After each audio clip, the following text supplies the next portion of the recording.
राम एक मेहनती रिक्शा चालक था जो पूरे दिन अपने रिक्शे पर सवारी ढोता और अपनी पत्नी राधा के साथ अपना गुजारा करता था।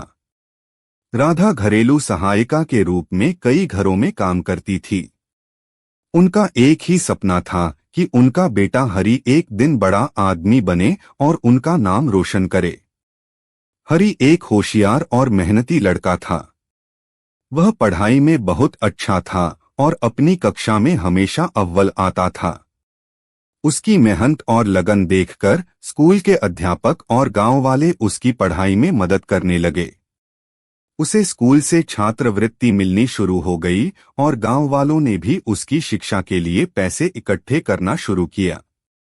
राम और राधा ने भी अपने बेटे की शिक्षा के लिए दिन रात मेहनत की।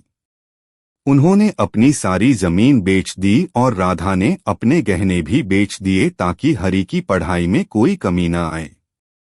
हरि ने भी अपने माता पिता की मेहनत और बलिदान को समझते हुए अपनी पढ़ाई में पूरी जान लगा दी। MBA किया और अपनी कड़ी मेहनत के बाद उसे एक बड़ी मल्टीनेशनल कंपनी में अच्छी सैलरी पर नौकरी मिल गई।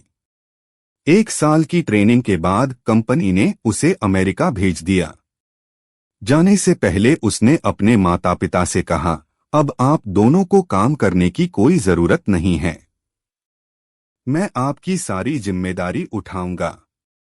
अमेरिका जाने के बाद हरि ने वहां शादी कर ली, लेकिन अपने माता पिता को इसके बारे में नहीं बताया। उसने वादा किया था कि वह हर दिन उन्हें फोन करेगा, लेकिन शादी के बाद वह 1 साल तक कोई संपर्क नहीं कर पाया।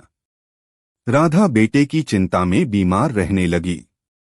एक दिन उसने हरि को फोन किया, लेकिन फोन हरि की पत्नी ने उठाया। उसने कहा कि हरि काम के बोझ के कारण फोन नहीं कर पा रहा है। कुछ ही दिनों बाद राधा की हालत और बिगड़ गई और अंततः उसकी मृत्यु हो गई। राम ने गांव के मुखिया के माध्यम से हरि को यह दुखद समाचार दिया। 9वें दिन हरि गांव आया और अपने पिता पर गुस्सा करते हुए कहा, आप लोग बार बार फोन क्यों करते हो? मेरे पास वक्त नहीं है। राम यह सुनकर स्तब्ध रह गया। उसे समझ नहीं आ रहा था कि उसके बेटे को क्या हो गया है। अगले दिन उसने जहर खा लिया और एक पत्र छोड़ दिया जिसमें लिखा था, मैं नहीं चाहता कि मेरे बेटे को मेरी मौत के लिए परेशान किया जाए।